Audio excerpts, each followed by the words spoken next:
नमस्कार, आप देख रहे हैं डीएनएम शो। आपका एक बार फिर इस शो में स्वागत है। देश के सभी हाईवे व रेल पटरियों पर इस समय सर पर सामान लिए हर तरफ मजदूरी नज़र आ रहा है। इन मजदूरों में कोरोना का डर तो है ही, साथ ही इनकी नौकरी भी चली गई है, जिसकी वजह से ये किसी भी तरह से अपने वतन, अपने घर लौटने को मजबूर हैं। मजदूर तो सबके सामने हैं, लेकिन एक और भी वर्ग है जो सड़क पर नहीं नज़र आ रहा है, पर उसकी भी नौकरी कोरोना काल ने ले ली है। आज के इस एपिसोड में हम बात करेंगे कि कोरोना काल में देश में नौकरियों का क्या हाल है, कितने लोगों को कोरोना की वजह से लगे लॉकडाउन से अपनी नौकरी से हाथ धोना पड़ा है।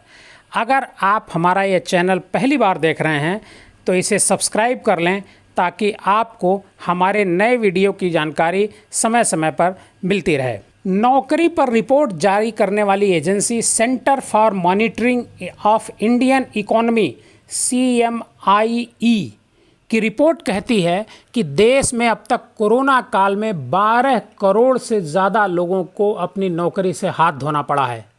देश में अनएम्प्लॉयमेंट रेट आज की तारीख में बढ़कर 24.8% हो गया है, जो रोज़ ही बढ़ रहा है। कोरोना काल में मेडिकल सेक्टर को छोड़कर सभी सेक्टर धड़ाम हो चुके हैं।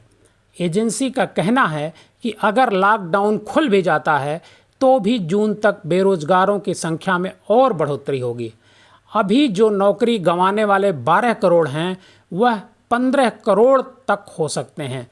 CMIE की हाल की एक जारी रिपोर्ट कहती है कि देश में पहले से ही बेरोजगारी की दर आधिकारिक तौर पर 42 साल में सबसे बुरी स्थिति में थी, लेकिन कोरोना काल ने इस विभीषिका को अपने सबसे बुरे दौर में पहुंचा दिया है।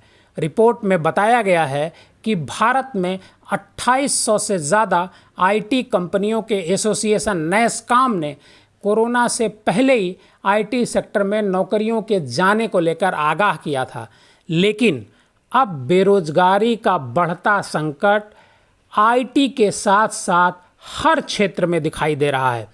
CMIE की रिपोर्ट में बताया गया है कि कोरोना में लॉकडाउन की वजह से सबसे अधिक 9.1 करोड़ छोटे व्यापारियों और दिहाड़ी मजदूरों का रोजगार छिन गया है। रिपोर्ट के मुताबिक मई के इस सर्वे के डेटा को देखने से यह भी पता चलता है कि यह बेरोजगारी दर आगे और भी बढ़ सकती है।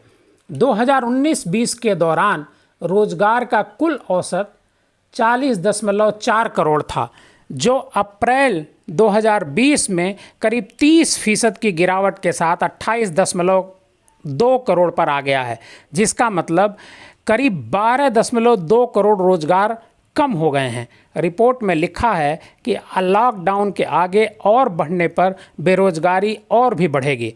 अभी के प्रारंभिक मामलों में असंगठित क्षेत्र में ही इस लॉकडाउन का अधिक असर देखने को मिल रहा है, लेकिन आगे चलकर संगठित क्षेत्रों पर भी इसका असर पड़ेगा। साथ ही सुरक्षित नौकरी वालों की भी नौकरी जा सकती है। शहरी क्षेत्रों में ग्रामीण क्षेत्रों के मुकाबले बेरोजगारी दर ज़्यादा है। शहरों में यह दर करीब 25.3% है और ग्रामीण क्षेत्रों में यह 24.5 है। पिछले 3 वर्षों से फिक्स तनख्वाह वाली नौकरियां भी नहीं बढ़ी हैं, वो मात्र 8 से 9 करोड़ की संख्या में ही सिमट गई हैं। यहाँ तक कि बड़ी तनख्वाहों वाली प्रतिष्ठित नौकरियों में भी 2019-20 के मुकाबले अप्रैल 2020 तक लगातार गिरावट आ रही है, जो करीब 21% के बराबर है। देश के बड़े राज्यों में सबसे ज़्यादा बेरोजगारी दर तमिलनाडु में 49.8% है, जबकि झारखंड 47.1% लेकर दूसरे नंबर पर है। 46.6% के साथ बेरोजगारी दर में बिहार तीसरे नंबर पर है। हरियाणा में 43.2, तो उत्तर प्रदेश में 21.5% बेकारी की दर है।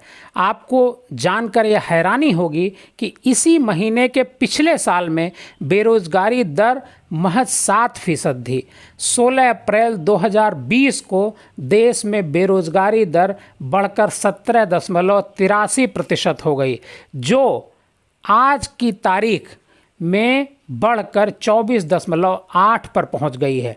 CMIE की एक रिपोर्ट पर गौर करें तो रोज ही बेरोजगारी की दर में बढ़ोतरी हो रही है। सरकार भी बेरोजगारी की इस बढ़ती दर से चिंतित है और तेजी से रोजगार देने की कोशिशें भी हो रही हैं, लेकिन देश में हालात रोजगार के कब थोड़े बेहतर होंगे अभी कहना मुश्किल है।